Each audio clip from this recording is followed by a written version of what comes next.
2024년 갑진년 들어 첫 번째 주일이었습니다.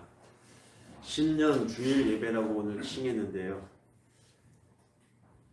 그래서 올 한 해 하나님께서 우리에게 어떤 말씀을 선포하게 하시는가, 기도 중에 이리저리 성경을 많이 읽어보면서 찾아봐도 역시 하나님께서 내가 새 일을 행하리라, 내가 너희와 함께 새로운 일을 행할 것이다, 내가 왜 너희와 함께 새 일을 행할 것이냐, 너희를 통해서 내가 찬양을 받기 위해서 내가 너희를 지었기 때문이다.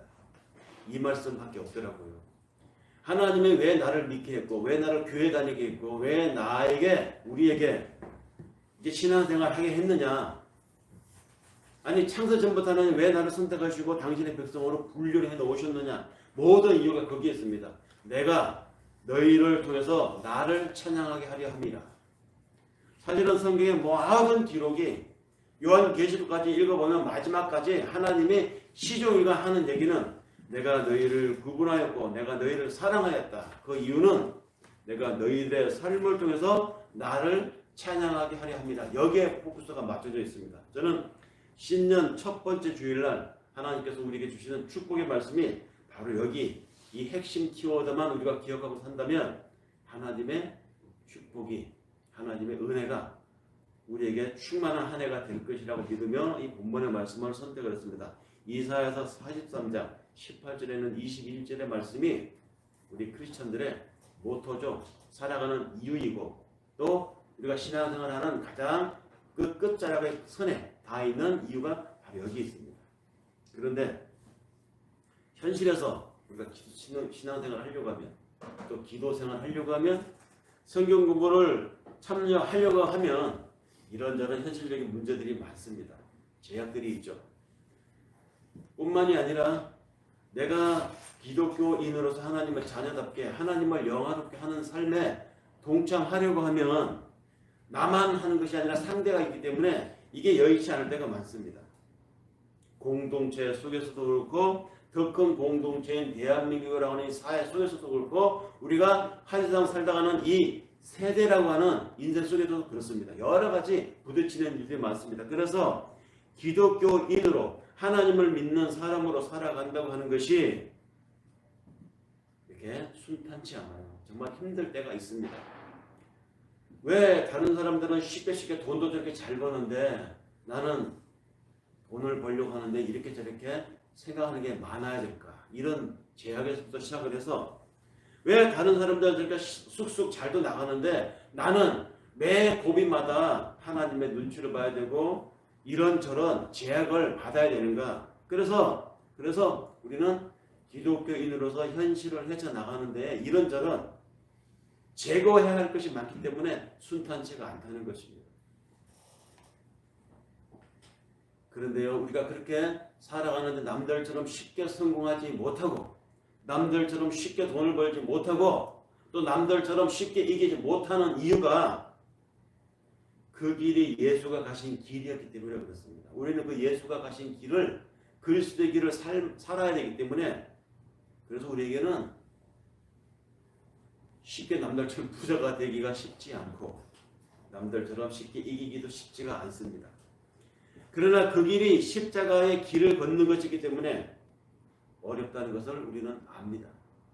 그래서 지난 한 해를 돌아보면 정말로 내가 믿음이 없었더라면 그때 나는 아마 나락에 빠졌을지도 모르겠다. 나한테 만약에 신앙이 없었더라면 나는 어쩌면 거기서 그냥 포기하고 말았을지도 모르겠다. 이런 시간들이, 그런 순간도 우리에게 있었을 것입니다. 그런데 용케도 포기하지 않고 하나님을 놓치지 않고 신년 첫 주일에 이렇게 와서 앉아 있습니다. 신년 첫 시간을, 첫 주일을 하나님 앞에 의미 있게 보내고 있습니다. 그러고 보면 신앙으로 살아간다고 하는 건 신앙으로 제고하면서 나에게 순탄치 않은 삶의 여정들을 앞으로도 내가 헤쳐나가야 되는데, 그래서 2023년이 지났지만 2024년 새해가 또 밝았지만 이 올 한 해를 어떻게 살아갈 것인가, 이렇게 생각해보고 저렇게 생각해보면 정말 어려울 것 같지만 곰곰이 생각해보면 못할 것도 없겠다, 할 수 있겠다. 왜냐하면 돌이켜보니까 지난 시간들 속에 하나님이 나와 함께 했기 때문에 내가 그때 너무너무 힘들었지만 버틸 수 있었던 것처럼 이제 또 펼쳐진 올 한 해에 하나님이 내 삶을 통해서 내 시간을 통해서 어떤 당신의 드라마를 써갈 것인가, 그 드라마를 기대하면서 또 내가 어떠한 지경에 처할 것인가, 그 처한 지경에서 나는 견뎌낼 수 있을까? 혼자 힘으로 견뎌낸다고 생각하면 힘들어서 못할 것입니다. 그러나 그때마다 케이스 바이 케이스 하나님이 나를 이끌어 가신다는 그간의 경험을 비춰봤을 때 해낼 수 있겠다는 것. 무엇보다 우리는 이 길을 걸어가는 것이 현실의 성공과 현실의 부자가 되는 것을 넘어서서 그 길의 끝에 하나님의 영광의 길이라는 것을 우리가 알기 때문에, 그것을 소망하기 때문에 할만하다는 것이죠. 제가 자주 인용하는 말입니다만은, 운전 초보자가 차를 몰고 처음에 도로 나가면 4차선, 5차선이 있는 도로에 나갈 때 얼마나 무섭습니까? 1차선으로 들어가야 되는데 옆에 차선이 쌩쌩 달리면 내가 이 차선을 어떻게 저 1차선까지 끼어들 수 있을까? 엄두가 안 나요. 그런 걸 한꺼번에 생각하면 운전 못합니다. 그런데 막상 시동을 걸고 도로 들어가서 가면서 한 차선씩 조금 보고 한 차선 들어갔습니다. 또 가면서 옆에 보고 한 차선 또 들어갑니다. 이렇게 하나씩 시차를 두고 해내면 1차선까지 가는 건 어느새 내가 1차선을 달리고 있습니다. 그런 것 같다는 것이죠. 한꺼번에 생각하면 인생이라고 하는 건데 80년은 이런 일 저런 일, 내가 나이를 낳고 겪었던 힘든 일, 내가 결혼해서 남편 만나서 이상한 서로 다른 캐릭터를 만나서 견뎌내야 할 그 어려움, 혹독함, 그리고 나중에 자녀를 키우면서 겪을 이 모든 일들 다 생각해보면 힘든 것밖에 없어요. 그런데 그 일이 한꺼번에 나한테 닥치는 것이 아니고 80년 또는 100년이라고 하는 이 긴 시차를 두고 때로는 20년 후에, 때로는 30년 후에, 때로는 60년 후에 우리에게 하나씩 닥치게 한다는 것입니다. 그래서 그 닥치는 그때는 못할 것 같지만 살아보니까 하나님이 함께하는 일들이 나에게 너무 많았고 그 일들이 올해도 나에게 많이 일어날 텐데 내가 견뎌낼 수 있다. 하나님이 함께 하신다. 그간의 신앙 경험으로 봤을 때 충분히, 그리고 이 길이 그리스도께서 가신 길, 그리스도가 가신 그 길의 끝자락에는 하나님의 영광이 기다리고 있다는 것, 이 소망이 우리를 가게 합니다. 살아내게 합니다. 견뎌내게 합니다. 그런 관점에서 오늘 말씀의 제목이 지금 여기에서, 그리고 함께 읽은 말씀이 이사야서와 요한복음이었습니다. 이사야서 말씀은 참 희망적입니다. 그냥 내가 너희와 함께 할 것이다. 내가 새 일을 행할 것이다. 내 시간을 통해서 하나님 당신의 일을 한다는 말이죠. 그런데 이 말씀은 참 힘이 되지만 근데 현실을 돌아보면 현실은 요한복음입니다. 예수께서 한 맹인을 고쳐주셨습니다. 이 사람은 태어날 때부터 맹인이었다고 합니다. 보지 못했던 사람이라고 합니다. 그런데 이 사람을 예수님이 눈을 뜨게 해주니까 이 일이 해석이 다른 것입니다. 사람들마다. 이 사람이 눈을 뜨게 된 것에 대해서 가장 기뻐했을 사람이 누굽니까? 당사자겠죠. 당사자만큼 기쁜 사람이 누구겠습니까? 가족들입니다. 그의 친구들입니다. 그런데 예수의 이 행한 일을 놓고 자기들의 기득권이 흔들릴 것을 염려한 제사장들과 율법사들과 서기관들은 다르게 봅니다. 그들은 힘이 있습니다. 권력을 가지고 있습니다. 재력이 있습니다. 군족을 동원할 힘도 있었습니다. 그렇기 때문에 그네들의 눈에 벗어나는 행동을 하거나 그네들의 의견과 다른 의견을 표출할 때는 눈치를 볼 수밖에 없어요. 이러다가 내가 불이익을 볼 수 있지 않을까? 이러다가 저 사람이 내가 아는 사람에게 실력을 행사해가지고 나한테 그 사람에게 곤란한 압박을 들어오지는 않을까? 그래서 그 사람들이 하는 말과 반대되는 말, 진실이라 할지라도 진실된 말을 하기가 주저하게 만드는 일이 일어납니다. 눈 뜬 맹인의 가족들이 그랬습니다. 바리새인들은 야 그거 아니야, 그 예수 그거 엉뚱이야 이렇게 말하고 예수를 삐딱하게 보는 사람들인데 그 사람들이 자기 아들의 눈을 뜨겠다고 하는 말을 동네방네 퍼뜨리고 다니면 야 그래 예수 대단한 사람이다 이럴까봐 바리새인들의 눈치를 보고 그 부모가 그 일을 예수가 했는지 어떤지는 우리는 모르겠습니다. 저에게 일어난 일이 저에게 물어보시라고 아들에게 돌리는 이야기입니다. 현실이라고 이게. 현실 속의 인간들은 항상 악하게 해석하는 경향을 가지고 있습니다. 사람들은 가능하면 좋게 보고 축하해주고 응원해주고 진짜 박수 쳐주면 좋은데 남들이 잘 되는 것에 대해서 좋게 보지 않아요. 오직하면 그런 속담이 있겠습니까? 사돈이 땅을 사면 배가 아프다. 요한복음에 기록되어 있는 예수가 맹인을 고친 이 사건이 그런 배경입니다. 놀라운 역사가 일어났습니다. 모든 사람들이 앞을 못 보던 사람이 앞을 보게 되었다. 이건 대단히 경사스러운 일이고 박수 쳐줄 일이었습니다. 그런데 그 일을 바리새파 사람들이, 서기관들이, 일부 교권주의자들이, 당시의 기득권주의자들이 삐딱하게 본 것입니다. 그리고 그 일을 정상적으로 보기보다는 비난거리를 찾기 시작했다는 것이죠. 같이 기뻐하고 같이 축하해주는 대신에 자신들의 기득권 보호적 차원에서 그것을 폄하하고 깎아내리려고 하는 거리를 찾았다는 것입니다. 더구나 거기에 그 가족들도 같이 침묵함으로써 그 바리새파 사람들의 입장에 동조하거나 또는 진실을 말할 용기를 잃어버리는 것이 이것이 현실 세상 사람들입니다. 당장 내일이 아니면 당장 나한테 닥칠 일이 아니면 사람들은 가능하면 나중에라도 나한테 조금이라도 위해가 돌아올까봐 불이익이 돌아올까봐 그것이 자기한테 이익이 된다고 하면 침묵하거나 못 본 척하거나 외면하려고 하는 것이 사람들입니다. 더 나아가서 그 좋은 일이 일어난 것이 자기하고 잘 아는 사람이라면 축하해 주기보다는 오히려 배알이 뒤틀려가지고 깎아내리려고 하는 것이 우리 사람들이라는 것이죠. 그런 일이 우리 살아가는 세상 속에 이 세상 속에 우리가 살아가고 있습니다. 그래서 가끔 우리가 이 성경 말씀을 읽으면서 우리는 이런 일이 떠오를 것입니다. 내가 좋은 의도로 어떤 일을 했는데 나는 선한 의도로 그 일을 했는데 사람들은 내가 생각한 것처럼 보지 않을 때가 있다는 것이죠. 나는 그런 의도가 아니고 분명히 좋은 의도로 했는데 내 의도와는 달리 사람들이 다르게 보더라는 것입니다. 사실을 몰라서 다르게 보기도 하지만 어쩌면 그들 중에는 알면서도 그 일이 나한테 좋게 되는 것이 싫어서 곡해하여 전달하는 사람도 있을 것입니다.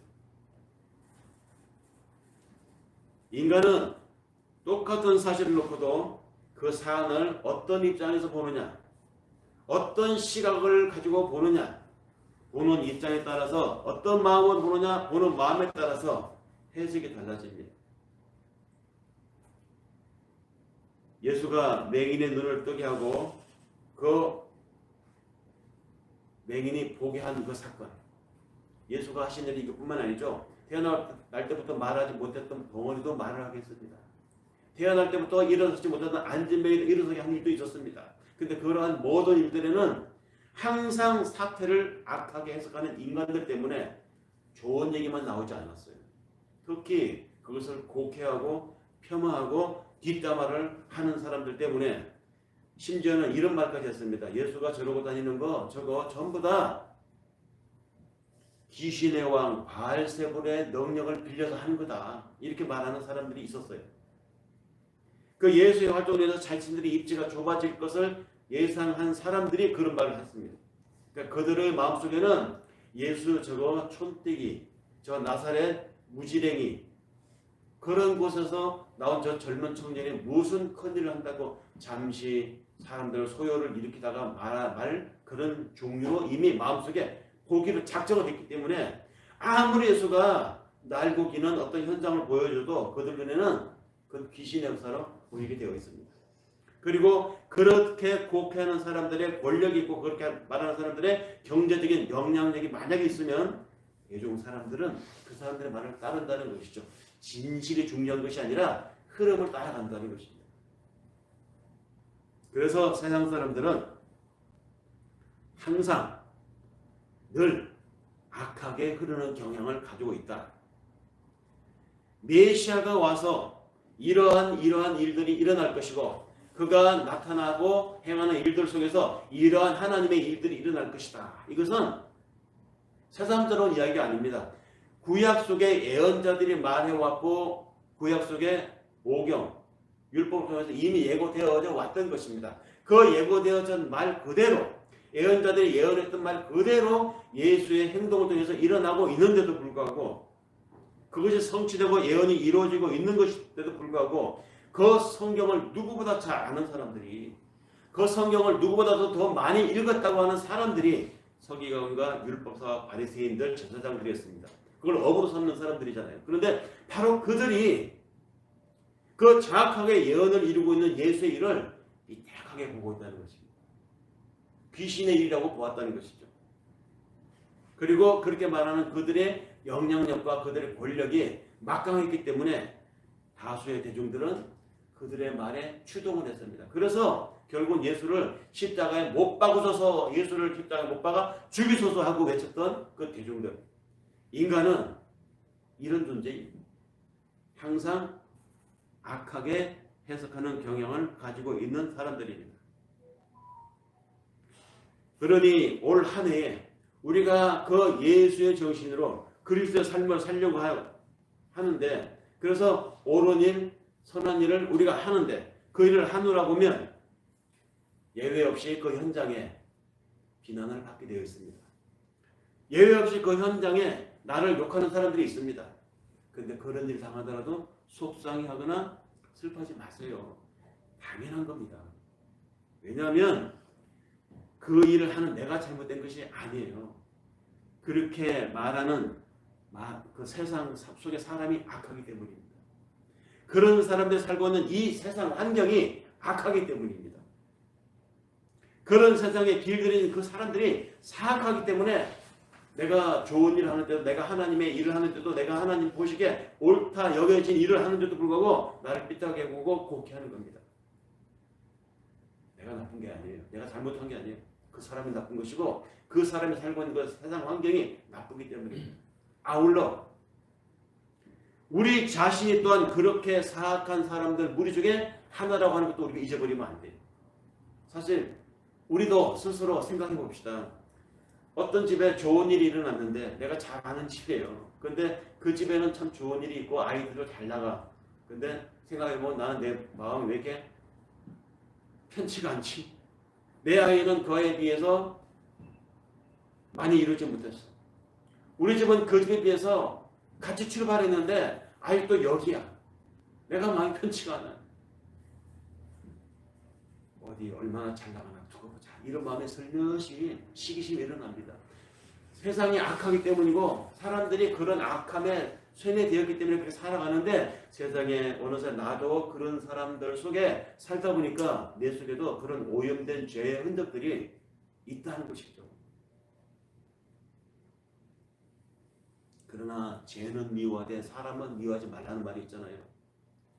우리를 지배하고 있는 죄가 나를 지배하고 있는 죄가 나를 그러한 심사 뒤틀어지게 만드는 것이지 하나님 도와주셔도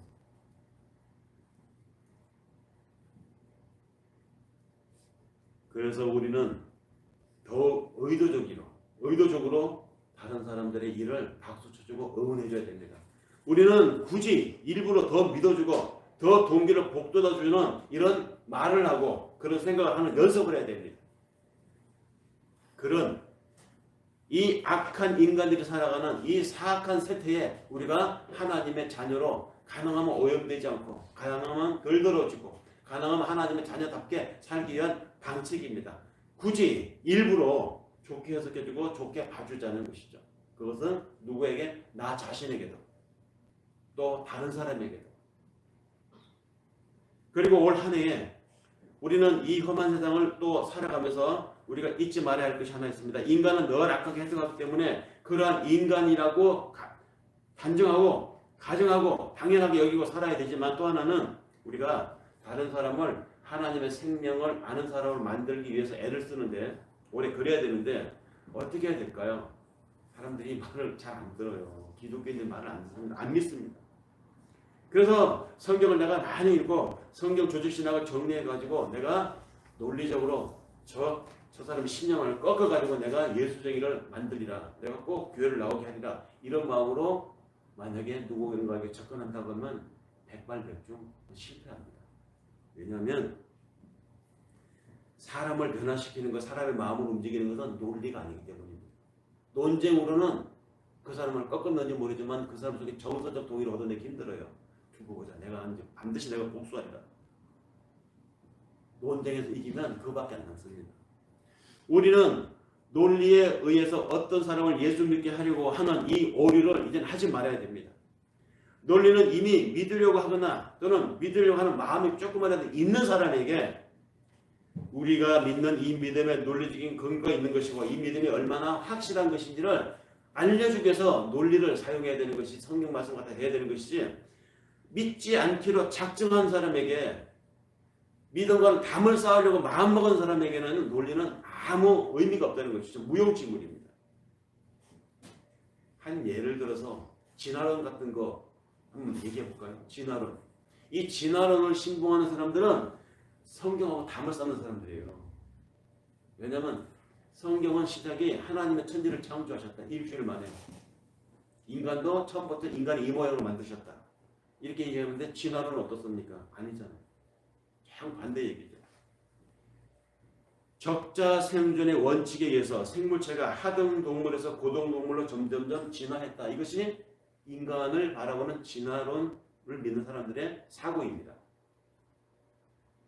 그런 사고를 가지고 있는 사람들은 이 천지 만물을 하나님이 창조했다. 무슨 소리, 엉뚱한 소리 이렇게 생각하고 아예 대화가 안 됩니다. 모든 만물의 창조 설계자인 하나님의 존재를 부인하기를 원하는 사람들이 이 진화론을 신봉하는 사람들입니다. 그런 사람들에게 성경 말씀 들이대면서 얘기하면 서로 코드가 안 맞는 이야기를 하는 것밖에 안 돼요. 논쟁 안 됩니다. 생물체가 한 종류에서 다른 종류가 되려면 수많은 외부의 유전자가 동시에 완벽하게 변형되어야 종이 변종이 됩니다. 외부의 힘이 없이 그것이 가능하겠습니까? 자연적으로? 만약에 유전자가 하나라도 변형이 일어나면요, 그거는 더 진화된 존재가 아니고 기형이 되는 겁니다. 기형. 이렇게 수많은 유전자가 자연적으로 동시에 조화를 이루어서 변형될 수 있다고 하는 것이 이 진화론자들의 이야기인데, 글쎄요, 그게 논리적으로 가능한 얘기인지 모르겠어요. 논리적으로 말이 안 됩니다. 외부의 힘이 없이 자연히 하등동물에서 고등생물로 변화된다? 그 구체적으로 들어가 보면 논리적으로 맞지 않는 말이에요. 그런데도 그걸 믿어요. 진화론은. 말이 된다고 생각합니다.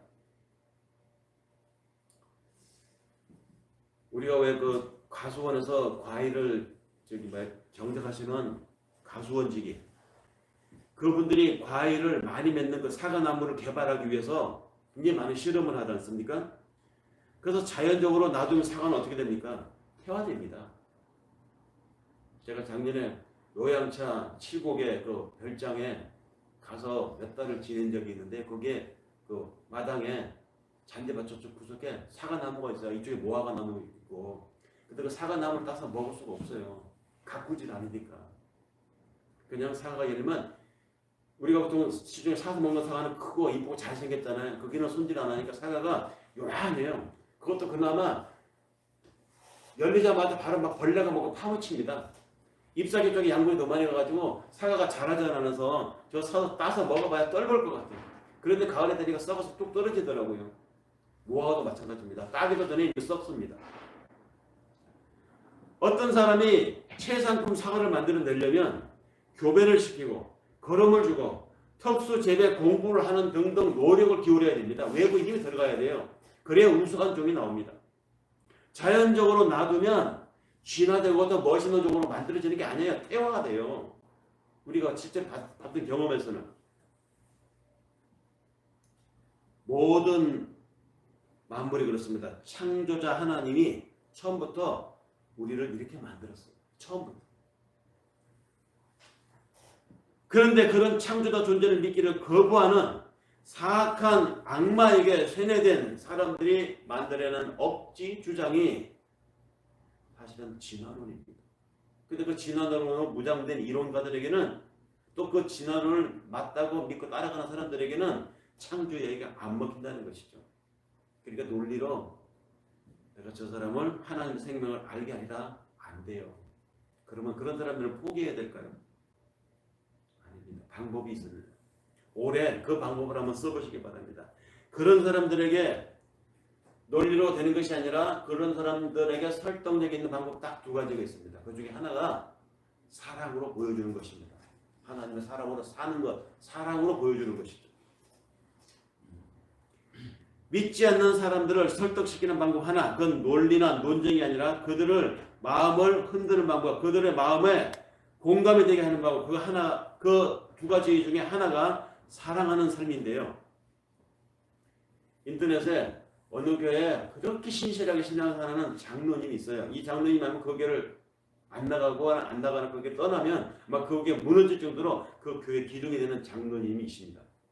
인터넷에 올라온 글인데요. 이 장로님은 자기는 어떻게 이 신앙생활을 하게 됐고 지금 예수를 이렇게 탄실하게 믿게 됐는가, 나는 어떻게 신앙에 확신해서 흔들리지 않는 교회 지도자가 되었는가. 왜 큰 교회는 신앙 간증들 하셨습니까? 이 장로님 원래 신앙 간증 간단하게 소개를 해볼게요. 이분은 6형제 중에 한 분을 태어나셨다고 합니다. 그런데 자기 아버지가 할아버지한테 계속 그런 얘기를 듣는 것을 어릴 때 듣고 자랐대요. 자기 아버지가 할아버지한테 태어나지 말았어야 될 놈이 태어나서 이런 말을 자주 했대요.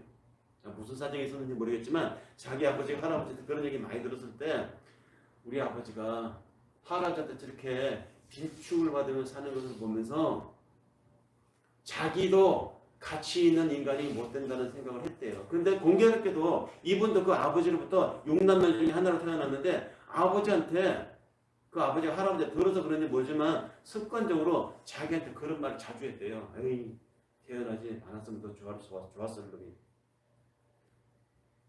축복받은 중에 태어난 인생이 아니라는 것을 이 아이는 어렸을 때부터 아버지한테 또는 그 아버지, 할아버지한테 그걸 들어서 자기 인생을 자기가 스스로 이렇게 긍정적으로 생각하지 않았다고 합니다. 그래서 모든 사물을 바라볼 때 삐딱하게 보였대요.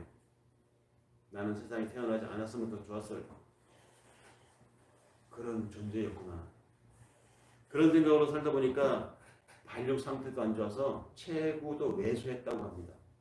그래서 학교 다닐 때도 자기를 친구들이 운동에 끼워주지도 않았대요. 따돌림을 당한 것이죠. 그러니 더더욱 세상을 바라보는 그의 눈은 차가웠고 자기를 외면하는 세상에 대해서 그는 더 많은 외면을 자기도 세상에 대해서 했다는 것이죠. 어떤 친구들이 교회 가자고 하는데도 교회 잘난 사람들이 모여서 자기들끼리 하하호호하는 곳이지 나 같은 사람 가봐야 뭐 하고 자기 스스로 벽을 치고 가지 않았다고 합니다. 그런 그가 그래도 그림 그리는 실력은 있어가지고 그림을 꽤 잘 그렸대요. 그래서 자기에게 그림을 그려달라고 하는 사람이 있을 정도로 그림을 잘 그려서 미대를 갔다고 합니다. 미대를 가고 졸업을 했는데 회사에 취직하려고 하면 면접에서 꼭 떨어진답니다. 이 왜소한 외모 때문에 사람들이 어필이 안 된 것이죠. 그래서 할 수 없이 이 사람은 프리랜서가 돼서 실내 인테리어 업자가 돼가지고 프리랜서가 돼서 이래저래 사람이 불러주는 데로 가서 일을 해서 먹고 살아가는 사람이 되었는데 어느 날 어느 곳에 일이 들어왔다고 합니다. 그 일을 준 곳에 가서 이제 이렇게 사전 조사를 하고 이것저것 만져보고 하는데 오다를 주신 분이 아가씨였는데 그분은 큰 소리 치고 이렇게 지시만 하면 될 뿐인데 이분이 팔을 걷어붙이고 같이 이것저것 일을 하더라는 거예요. 그리고 식사했느냐, 커피 마셨느냐 이렇게 저렇게 굉장히 친절하게 대해주더라는 것입니다. 한 번도 경험해보지 못한 인간에 대한 예의와 친절을 경험한 이분이 이 아가씨는 나한테 일을 오다 내리신 분인데 이렇게 친절해 주지 않아도 되는데 왜 이렇게 친절하게 대해주십니까? 그러니까 이 아가씨가 제가요? 제가 친절하게 대했습니까? 만약에 내가 친절하게 보였다면 아마 제가 교회 다녀서 그러는지 모르겠어요. 저 누구한테나 다 그래요. 그러면서 깔깔거리더라는 것이죠. 교회 다니는 사람이 이렇게 친절하구나. 교회 다니는 사람이 이렇게 인간에 대한 배려가 있구나.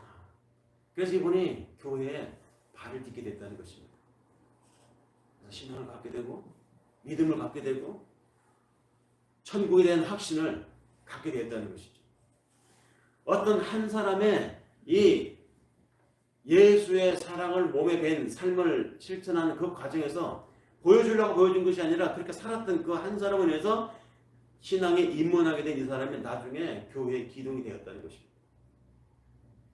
이게 사랑으로 사는 것입니다. 사랑으로 살면 사랑으로 사는 그 삶이 사람의 마음을 움직인다는 것이죠. 상처로 받은 그 사람의 이 내면이, 그래서 세상을 원망했던 이 한 청년의 마음을 움직였던 것, 그것은 사람에 대한 예의, 사람에 대한 가장 기본적인 친절을 가지고 살았던 사랑이라고 하는 삶의 자세, 논리가 아니었습니다. 논쟁이 아니었습니다. 그 사람의 삶이 한 사람의 인생을 하나님 사람으로 바꿔놓았다는 것. 또 있어요. 링컨의 이야기인데요. 미국의 남북 전쟁이 한참 일어났을 때 결국은 그 전쟁이 어떻게 됩니까? 북군의 승리로 이어졌잖아요. 남북 전쟁, 북군의 승리로 이어졌을 때 북군이 이겨서 이 아메리카가 탄생하려고 할 즈음에 흑인들이 막 박수를 치고 환호하면서 링컨 대통령에게 당신이 우리들의 메시아입니다. 링컨 메시아, 링컨 메시아 막 환호하는데 링컨이 그들의 환호를 자제하면서 한 유명한 말이 있잖아요. 무릎은 하나님께만 꿇으십시오. 나는 하나님의 도구로 사용되었을 뿐입니다. 너무 멋있잖아요. 그러니까 링컨이 대중의 인기를 얻는 시작에서 그런 말 한 게 아니에요. 링컨의 앞에 말 있잖아요. 에이브라함 링컨, 아브라함 링컨. 신앙으로 살아온 사람입니다. 신앙으로 기도하고 중요할 때마다 기도하고 결정하고 살아온 그 사람의 그 인격이, 그 사람의 삶이, 그 사람의 이 캐릭터가 바로 그럴 때도 그냥 나오는 겁니다. 자기를 환호하고 자기를 떠받주고 당신은 우리의 메시아라고 하는 그 많은 흑인 대중들 앞에서 무릎은 하나님께만 꿇어야 됩니다. 나는 메시아가 아니에요. 나는 하나님 도구로 쓰인 사람일 뿐입니다. 얼마나 멋있어요. 거기서 거치면 한 가지 이야기로 끝나지만 또 있습니다. 그렇게 해서 남군이 패배하고 북군이 승리하게 되니까 북군의 수도는 워싱턴이고 남부군의 수도는 리치몬드였습니다. 근데 남군이 패배했으니까 북군 워싱턴에서 막 승리의 축배가 들어지는 것이고, 그리고 북군의 찬양이 막 나오는 것입니다. 북군의 국가를 막 외치고 그랬던 것이죠. 근데 그때 링컨이 승리한 북군의 국가를 부르자고 하는 것이 아니라 우리 다 같이 딕시 노래를 부릅시다. 딕시 노래 아시잖아요. 이게 남군의 남쪽 남군의 국가였어요. 그러면서 우리는 승리한 북군의 국가가 아니라 패배한 남군의 딕시 노래를 다 같이 합창합시다. 이렇게 말한 링컨은 이렇게 말했습니다. 이제 남부군도 우리 미국입니다. 그러니 우리가 이제 남부군이 불렀던 국가를 우리가 함께 불러야 되지 않겠습니까? 전쟁에서 서로 총칼을 맞대고 싸우다가 한쪽이 이기면 나머지 진 쪽은 패자가 되겠죠. 적이 있었으니까 북군이 이긴 자가 하자는 대로 할 수밖에 없습니다. 모멸을 당해도 참아야 되고 치욕을 안겨도 감수할 수밖에 없습니다. 졌으니까. 근데 그렇게 만약에 하면 치욕을 안기고 모멸을 한번 주면 그들에게는 뭐가 남겠습니까? 속으로 분노만 남습니다. 근데 링컨은 그런 마음이 아니었어요. 저들도 우리 이제 미국 시민이니까 그들이 불렀던 국가를 우리가 우리의 국가를 부릅시다. 딕시. 성숙한 모습, 진짜 신앙인의 모습, 삶의 모습을 보이고 있죠. 바로 그 링컨의 그 자세 때문에 패배했지만 패배한 남부가 미국 연방으로 기꺼이 합류한 것이에요. 미국 시민이 된 것입니다. 그렇게 사랑으로 사는 모습이 사람을 바꿔줄 수 있습니다. 이런 역사가 2024년에 우리에게 있기를 바랍니다. 그리고 또 하나, 사랑을 바꿀 수 있는 건 사랑으로 하는 것도 사랑을 바꿀 수 있지만 사랑을 바꾸는 것도 또 하나, 그것은 기도입니다. 이 기도를 올해 우리는 여기서 많이 해야 돼요. 예수님도 그 당시 사는 그 당시 세계의 사람들을 볼 때 그 사람들이 도와달라고 요청을 했습니다. 주여 도우소서, 주여 우리를 도우소서, 다윗의 자손을 오시니여 우리를 도우소서 하고 예수가 지나갈 때마다 예수에게 도움을 요청했습니다. 그 악한 세상이 예수를 향해서 도움을 달라고 외쳤던 것이죠. 오늘날도 마찬가지입니다. 세상은 악합니다. 세상이 더러워져 가고 있습니다. 그 더러워지고 악한 세상 속에 사는 사람들이 어디에다 희망을 걸까요? 뭐 교회를 욕을 하고 기독교인들을 썩었다고 말을 하지만 그래도 어디를 바라보겠어요? 진짜 신앙을 가지고 있는 사람들을 바라보고 우리 위해서 기도해 주십시오 합니다. 예수도 우리도 세상의 도움 요청을 듣고 살아가고 있다는 것이죠. 악한 세상이기 때문에 억울한 사람들의 호소와 울부짖는 소리가 곳곳에서 들려옵니다. 우리가 그 소리를 듣고 살아갑니다. 멀쩡하게 집에 있다가 축제일 때 거리에 나갔다가 죽은 사람들, 그 가족을 잃은 그 가족들이 한때는 다른 사람에게 일어난 재앙과 다른 사람에게 일어난 비극에 대해서 뭐하러 그 수학여행을 그래 배를 타고 가다가 저런 일을 당했어 그래 그냥 남산이나 가고 경복궁에 가고 말지 무슨 호사를 누리겠다고 배를 타고 가다 이렇게 욕을 했던 사람들이 자기 자식이 이태원에 나갔다가 죽었다고요. 누구를 욕하겠어요? 그래서 이리저리 사방팔방 돌아다니면서 자기의 억울함을 신원해달라고 자기의 억울을 풀어달라고 했지만 그 차가운 현실에 냉랭한 권력자들이 힘 있는 자들이 애써 준직하다고 생각했던 사람들이 다 무시하고 그러게 왜 복잡한다 그런 데 가서 그래 개인의 과실 몰아가고 이런 억울한 일을 당하고 있습니다. 그런 일을 우습게 여기고 그런 일을 못 본 척 넘어가게 되면 우리 가족 중에 누가 그런 일을 당했을 때 억울함이 또 일어나지 말라고 보장 누가 할 수 있겠습니까? 마찬가지죠. 세상은 울부짖는 소리, 억울하다고 부르짖는 소리가 곳곳에서 들려오고 있습니다. 예수님 당시에도 세상은 그렇습니다. 자기들 앞에 오병이어 기적을 일으키면 빵을 주니까 우리의 메시아입니다 하고 좋다고 했죠. 자기 병을 고쳐주니까 좋습니다. 당신은 하나님 자녀입니다. 하나님이 보내신 분입니다 하고 환호했던 사람들입니다. 그 예수가 예루살렘에 들어올 때는 자신의 겉옷을 벗어서 막 깔았던 사람들이었습니다. 그런 사람들이 자신의 이해관계와 얽혀지면 자신의 이익과 반대되는 입장에 서게 되면 내가 언제 예수를 메시아라고 했다고 돌아설 사람들이었어요. 그때도 그렇습니다. 지금도 교회 욕을 하고 교회 기독교를 핍박하고 하는 사람들이 최후의 보루로 어떻게 기도 좀 해주십시오라고 기대하고 있다고. 예수님은 그 당시에 자신을 향해서 조만간에 곧 돌을 던져서 던질 그 사람들임을 아시면서도 예수는 그 사람들, 그 대중들을 향해서 사악한 놈들, 나쁜 놈들, 내가 니네가 좀 있다 어떻게 할지 내가 다 알고 있어 이놈들아 지옥에 나가라 이러지 않았다고. 그들을 연민의 마음으로 바라보셨다는 것이죠. 그들이 곧 자기에게 돌을 존재해드리는 줄 알면서도 예수님은 그들이 하나님의 부름에 응답되어야 할 존재, 다시 말해서 추수 대상으로 보았다는 것입니다.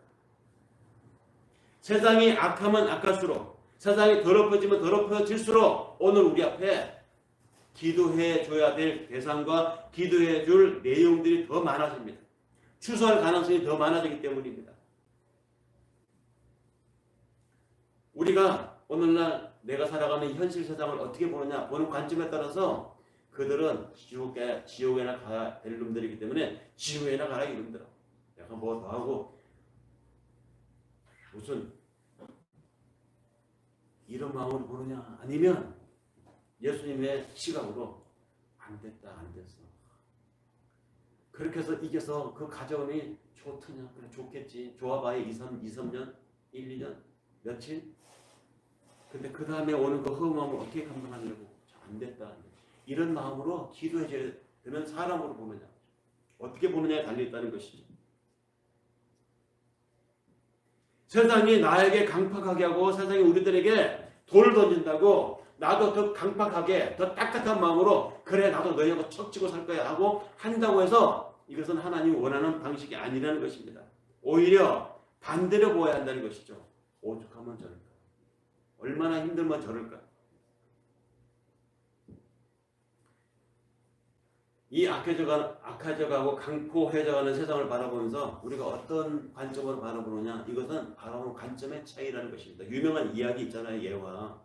구두 공장을 하는 사장이 더 많은 매출을 올리려고 직원 2명을 뽑아서 아프리카로 보냈다는 거 아닙니까? 보냈는데 한 아프리카로 간 직원이 보고하기를 가망성이 없습니다. 여기 사람들은 신발을 도무지 신고 다니지 않습니다. 이렇게 보고를 했는데, 또 다른 아프리카 한 지역으로 간 다른 직원은 무궁무진한 가망성이 있습니다. 여기 보니까 한 사람도 신발을 신고 다니지 않습니다. 전혀 다른 보고잖아요. 어떤 관점으로 보느냐. 우리가 세상을 바라보는 관점도 마찬가지인 것. 썩고 이기적이고 형편없는 놈들 같지만, 그래서 내가 너희하고 상종하고 싶지 않아, 이런 관점으로 봐야 될 것이냐, 아니면 그래서 더더욱 우리가 기도해야 될 대상으로 봐야 될 것이냐. 우리가 사는 이 세상은 점점 악해져 가는 것은 사실입니다. 옳고 그름이 점점 희미해져 가고 선과 악의 구분도 잘 되지 않을 만큼 혼란스럽고 혼돈스러운 세상이 되어가는 것이 사실입니다. 사람에 대한 예의가 흔들리고 교육하는 학교와 가정이 무너져 가고 있습니다. 더 악화되어 가고 있습니다. 하지만 그렇게 세상이 악해져 가기 때문에 이 세상은 하나님 앞에 추수할 더 큰 장이 되는 것입니다. 그런 사람들이 더 하나님 앞에 돌아올 가능성이 많은 것이죠.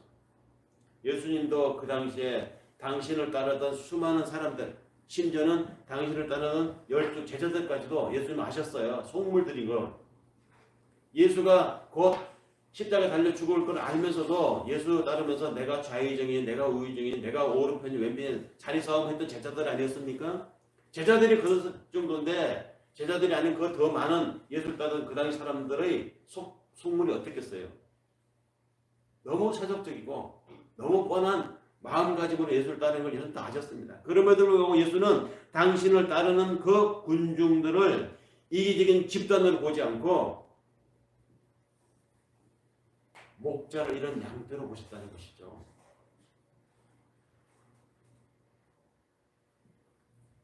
그러나 세상을 삐딱하게 보는 바리새인들이나 교권자들이나 제사장들은 그런 무리들을 속물로 봤습니다. 아유, 저것도 빵이나 얻어 먹으려고 예수 따라다니는 저것들. 자기 아쉬운 것이나 해결을 받으려고 따라다니는 저 거짓 건성들, 저 개돼지들, 이렇게 봤어요. 그들은 그런 속물적 대중들을 속물로 봤다는 것이죠. 그러나 그러한 사람들의 시각과는 달리 예수를 믿는 사람들은 우리에게 돌을 던지는 사람들일지언정, 우리를 이기적으로 이용하는 사람들이라 할지라도 그들에 대해서 하나님의 생명을 알지 못하는 안타까운 영혼으로 보아야 한다는 것입니다. 그래서 기도해야 한다는 것입니다. 그래서 우리는 더 많이 기도해야 됩니다. 내 자녀가 나보다 학력이 좋아. 대학원도 나오고 박사야. 그런데 이 아들이, 어머니 내가 너 이놈 예수 믿어야 돼. 너는 교회도 다녀야 돼. 너 신앙생활 그렇게 안 하면 너 하나님이 천벌을 받을 거야. 너 큰일 난다고 그래. 왜 이렇게 신앙생활을 안 하는 거야? 이 말 안 먹혀요. 안 먹힙니다. 어머니 뭘 하신다고. 어머니나 그냥 취미삼아 하면 열심히 교회 다니세요 하고, 자기는 학회에 바쁘다고, 포럼 바쁘다고, 막 일요일날 그 중요한 연구원들과 모임 있다고 골프 다니고 그랬습니다. 그랬던 자가 매일 아침마다 새벽마다 일어나서 기도하는 어머니에게 위협을 느끼는 거예요. 기도하는 어머니 앞에.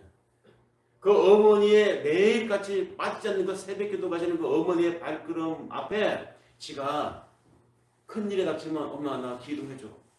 박사 아들이 무학의 어머니 기도에 위로를 얻는 것입니다. 어머니 저 기도 좀 해주셔야 돼요. 그래.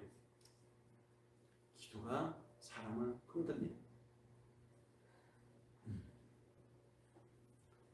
세상은 악합니다. 그러나 그 악한 세상 속에 나도 길들여지고 우리 가족들도 오염되어 있습니다. 그래서 그런 세상 속에 있는 나를 향해서, 이웃을 향해서, 그런 세상을 살아있는 친구들을 바라보면서 그 세상을 분노의 마음으로 보지 말라는 것이 하나님의 말씀입니다. 연민의 마음으로 보라고 하는 것이 하나님의 말씀입니다. 왜? 바로 그것이 예수의 마음이기 때문입니다. 그런데 그 마음을 우리가 항상적으로 갖기가 힘들어요. 어느새 나도 분기탱천해 있고 어느새 나도 그 사소한 그 이해관계 때문에 나도 뭐 화를 내는 대열에 섞여 있더라고요. 그래서 사도 바울이 기도하라고 했습니다. 기도하라. 쉬지 말고 기도하라. 항상 기도하라. 여러분, 기도는 내가 원하는 어떤 것을 얻기 위해서 기도하는 것입니다. 그런데 그 원하는 어떤 것이 뭡니까? 항상 내가 정하고 내가 소원하는 어떤 것, 돈 많이 벌기 주세요. 올해는 이 사업 꼭 성공해야 되는데 이거 원하는 것이겠죠. 내가 원하는 것입니다. 그러니까 기도는 하나님이 원하는 것을 하는 게 기도예요. 하나님은 어떤 것을 원하겠습니까? 하나님의 마음을 가지고 예수의 마음으로 살기를 이걸 놓치지 않기 위해서 우리는 기도해야 한다는 것이죠. 기도하는 나에게 하나님의 능력이 임합니다. 기도하는 내 생활을 보면서 내 지인들이, 내 가족들이, 내 가장 가까운 사람들이 자기들이 힘들 때 나 위해서 기도 좀 해줘 이런 말을 해요. 자녀가 말 안 듣고 속속이죠. 자녀가 나보다 더 많이 배웠다고 더 많이 한다고 때로는 부모인 나를 무시할 때가 있습니다. 그런데 그 자녀가 정말로 엄마 나 기도해줘, 아버지 나 기도해줘 이 말 할 때가 언제인지 아십니까? 기도하는 항상성을 보일 때입니다. 사람은 약합니다. 강한 것 같고 대단한 것 같고 잘 나가는 것 같죠. 그러나 약한 구석이 있는 게 사람이에요. 그래서 항상 두려움을 안고 살아가는 존재들이 사람입니다. 그런 인간이기 때문에 그 인간이 어떤 절대자에게 자신의 삶과 시간과 자신의 가장 지존한 것을 맡기고 살아가고 교류하고 하는 것을 보는 사람에게 어떤 마음이 들겠어요? 나도 묻어가고 싶은 마음이 드는 것입니다. 더 나아가서 나도 그분이 기도하고 그분이 신앙하는 그분은 나도 한번 믿어보고 싶은 마음이 생기는 것입니다. 그래서 논리로 사람을 흔드는 것이 아니고 논쟁이 사람을 깨는 것이 아니라 사랑하는 삶과 기도하는 삶이 사람을 바꿔줄 수 있다는 것입니다. 예수는 우리에게 지금은 일할 때라고 했습니다. 아버지 하나님이 일하시니 나도 일한다 라고 제자들에게 말씀하셨던 하나님, 지금 여기에서 일을 해야 한다고 하면서 하나님 앞에 기도하라고 했습니다. 일꾼을 보내달라고. 일할 사람을 찾다 보니까 일할 사람이 없어서 기도하라는 것이 아니에요.